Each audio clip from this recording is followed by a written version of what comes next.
અને સમજણ જેના જેના ઇન્ટરનેટ ચાલુ થઈ જાય ને સાહેબ, એને ખાલી એક અક્ષર લખે ને ત્યાં ઘણું બધું એ અક્ષર ઉપરમાં લે આવતું. હમણાં તો એક ભાઈ એની પત્નીનું નામ ગૂગલ રાખ્યું. હા ગૂગલ. કેમ તમે ગૂગલ રાખ્યો? તા કે એક પ્રશ્ન પૂછો તો 100 જવાબ આપે.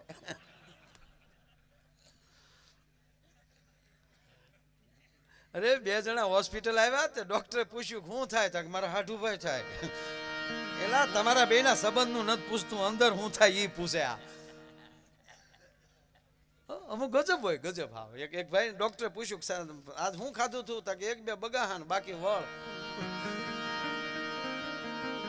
હવે આની દવા તો કઈ હોય જ નહીં, વળની દવા હોય ક્યાંય? તમારા પોતાના ઓક્સિજન મળે ઘટવા અંદરથી સારા વિચારો ન કરો તો, એટલે માણસને મગજ સુધી ઓક્સિજન ન પહોંચે એટલે બગાહા ચાલુ થાય. બહુ બગાહા ખાતો હોય એનો ભરોસો ન કરવો. હકીકત કહું, બહુ બગાહા ખાતો હોય ને એનો, કારણ કે એના અંદર એના વિચારોને લીધે એનો પોતાનો ઓક્સિજન મગજ સુધી પહોંચતો નથી. આમાં મનોવિજ્ઞાન કામ કરે છે. અને 24 કલાક જે આનંદમાં રહેતો છે બહુ બગાહું નહીં આવે. તમે જોઈ કોઈ 17 ને લાવે બગાહા, બોલો. અને પોતાનું ઓક્સિજન વધારવા માટે પોતાના વિચારો જ કામ કરતા હોય સાહેબ, બીજી કોઈ. અને તમે જોજો ડોક્ટર ઉપર તમને ભરોસો હોય તો જ તમારી બીમારી મટે. આયુર્વેદ તો એમ કહે છે કે હું દવા નથી ખાતો, હું બ્રહ્મ ખાઈ રહ્યો છું. અને અંદરથી મનોવિજ્ઞાનને હિસાબે એને પાવર દેવામાં આવે. તારે એમ જ કહેવાનું બસ આ દવાથી મને ફેર પડી રહ્યો છે, આ દવાથી મને ફેર પડી રહ્યો. અમુકને હાથ ગોળી આપો ને તો કે વેડકી તો જાતી જ નથી, તારો ખોરાક જ મૂળાનો છે. ભલા માણા આમાં ડોક્ટર કરે હું ઈ કે અંદરના તરંગોને બદલાવવા માટે મૂળ માણસનો આનંદ પોતાના વિચાર.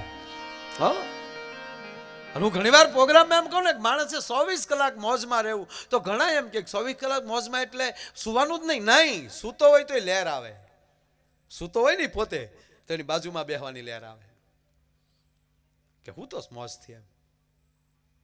એની નીંદરમાં તમને લહેર દેખાતી હોય. કોક એમ કે ઘડીક જગાડો ને, ના ના માઇન્ડ હુતા છે, બરાબર હુતા છે. અને અમુક હુતા હોય આખા રૂમ ગંજવતા હોય. આપણે એમ થાય બળેલું ઓઇલ નાખવામાં, હાવ એમણામ પિસ્ટન હાલે. હાવ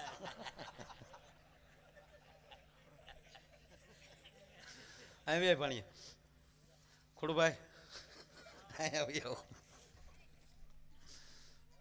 આનું નામ ખોડુભાઈ છે, મને એકને જ ખબર છે. હા ખોડુભાઈ બેહવા દે ને, તને શું વાંધો? ઉડાડવા ઠીક, હરખાય ઉડે. હા અમથા વાપરવા ન દેતો ને ઉડાડવા આવે માથે. આ વખતે નો દે મને ફોન કરી. એમ તો 2 ખૂણા હાંસવી લીધા. હા રમભાઈ મૂળ વાત ઉપર મજા આવે. આમ ખરેખર બાળકો આરે લહેર આવે. હમણાં મેં એક નવું ચાલુ કર્યું મધુભાઈ, કોઈની ઘીરે જાવ ને, આ તો ભાણિયો છે પણ કોઈની ઘીરે ગયા હોય ને આપણે,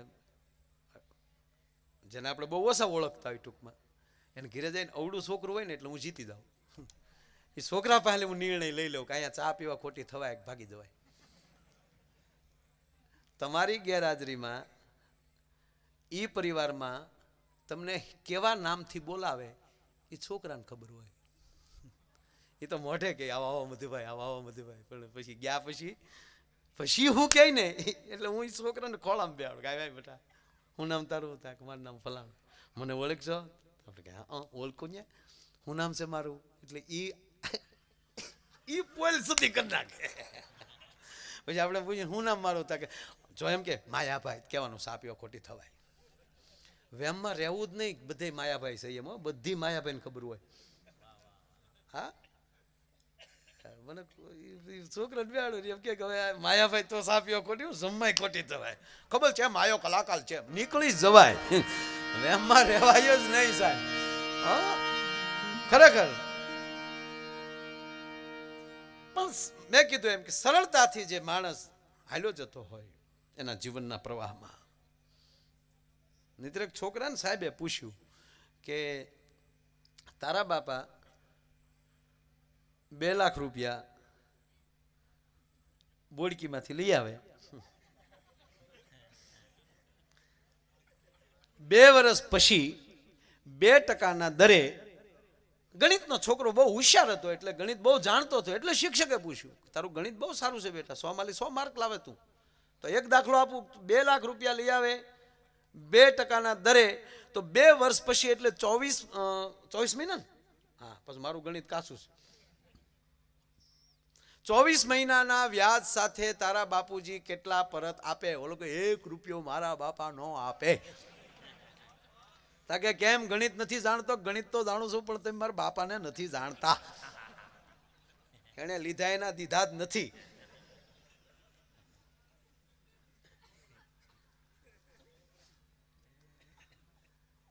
જાણવું અને માણવું મૂળ મુદ્દો વાત આ છે. કોઈ પણ વ્યક્તિ વિશે તમે જાણી શકો, પણ માણી ક્યારે શકો કે તમે એની સાથે ક્યારેક કામકાજ કર્યું હોય, અનુભવેલી જે વાત જે છે એ પરફેક્ટ હોય છે. ઓલી જાણકારી ચોપડીની વાત છે, એ જાણકારીની હોય, તમે આવું બન્યું આવું સાંભળ્યું ની વાત તમે કરી શકો, પણ તમને અનુભવ કેટલો થયો? અને જ્યાં સુધી માણસને પોતાનો અનુભવ ન થાય, બદામ ખાવાથી બુદ્ધિ નથી આવતી, ગમે એટલું ભણવાથી બુદ્ધિ નથી આવતી, બુદ્ધિ ઠેબા ખાવાથી જ આવે છે. તમે જેટલી વાર પરાજય પ્રાપ્ત કરો એટલી વાર તમારી બુદ્ધિ વધતી જાય. જે જગ્યાએ તમને ઠોકર લાગે ત્યારે બુદ્ધિનો એ વિકાસ થતો હોય. અનુભવાના પછી જ માણસ પ્રગતિ કરી શકે છે. અનુભવ થયા પહેલા આપણે વાત કરી શકીએ ઉઘાડા પગે ચાલીએ ત્યારે પગ બળે, પણ એ તો પગબળનામાં તમે જ્યાં સુધી ન ચાલો ત્યાં સુધી તમને અનુભવ ન થાય. ઓલો ખાલી તમને એનું જ્ઞાન જાણકારી થઈ છે, અનુભવ નથી થયો. એક ઓપરેશન થિયેટરમાં એક દર્દી ભાગ્યો, ઓપરેશન થિયેટરમાંથી આગળ દર્દી ઓલું ઓપરેશન કરવાનું તો ઓલું લીલું કપડું ઓઢાડેલું ને રામાપીની હોડી જાય એમ ભાગ્યો, પીરની હોડ કરે. પાછળ ડોક્ટરનો આખો સ્ટાફ ને એની પાછળ ડોક્ટર ને ગામનાને કીધું શું છે ડોક્ટર? તાક મારી પ્રતિષ્ઠાનો સવાલ છે. એ દર્દી નથી જાતો, મારી પ્રતિષ્ઠા દોડી જાય છે, એને પાછી વાળો. ગામનાએ પકડી લીધો, ઘરની ભેના દૂધ ખાધેલા હતા એને પકડ્યો. વરે ક્યાં ભાગ્યો કે નહીં ભાઈ આપણે ઓપરેશન નથી કરાવવાનું. શેનું? થાય કે એપેન્ડિસનું. થાય કે ઓલો કે એપેન્ડિસ તો હાવ સરળ હોય.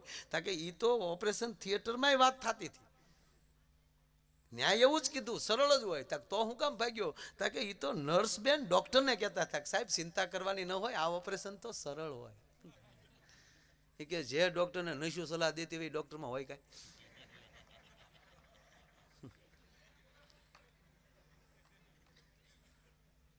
આપણે જો એમાં ડાયાબિટીસ જન્મ હોય ને, ડાયાબિટીસ જેવો એ કે રોગ હારો નહીં. જ્યાં તમે જાઓ ને એમ કહો ચા નહીં પીવું, તા કે કેમ? તા કે મારે ડાયાબિટીસ છે. તો એ ડાયરામાં 2 જણા કહે તો તમે આ કોઈથી ખાધું? ગામો ગામથી દવા મળે એવું કોઈ દર્દ હોય ને તો એ ડાયાબિટીસ. કારણ કે દુનિયા સલાહ જ દે તમને. તમે આમ તો તમે શું કામ, પણ તમે જઈએ ને થોડીક. એક ભાઈનો બળજો બીમાર પડ્યો, તો એક ભાઈને કીધું કે બળજો બીમાર પડ્યો. ત્યાં કે ઓલા ફલાણા ભાઈનો બળજો બીમાર પડ્યો હતો ને ત્યારે એણે કંઈક દવા કરી હતી, તમે પૂછી આવો. તો ઓલે કીધું ભાઈ તમારો બળજો બીમાર પડ્યો ત્યારે તમારે બળજાને શું પાયું હતું? ઓલો કે 1 નાળ ઘાસલેટ.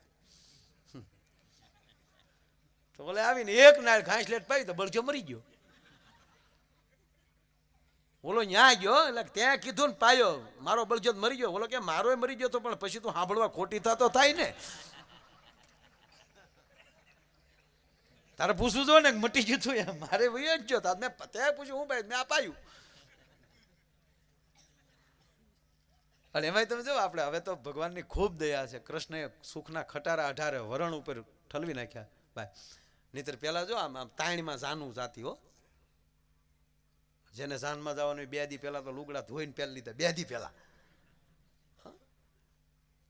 હા, જેના ગાડાને જાનમાં લઈ જવાનું એને કહેવાય ગયું હોય કે તારું ભાઈ ગાડું જાનમાં લઈ જવાનું છે, હે ઘોડાન ગાડાન. અને પછી જાન ઉગલે ને કે હાલો હડમાને પગે લાગતા આવી. હવે સાંભળજો હડમાને હું કામ પગે લાગવા જતા? વરરાજા આવી આવો. પેલા તો વરરાજાને તાળીઓથી વધાવો. વરરાજા આવ્યા છે અમારા કાર્યક્રમમાં ત્યાં. હા, અણવર કોણ છે?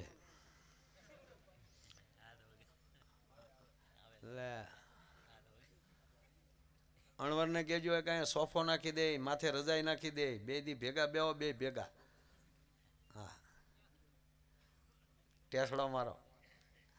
2-3 વાત કરવી છે આનંદની.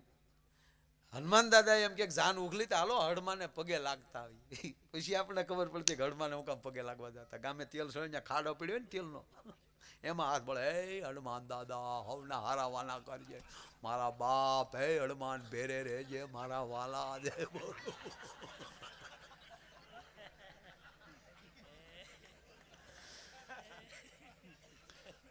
હવે હનુમાનના તેલ નાખીને જાતે જાન કેવી કોરી છે, કલ્પના કરો.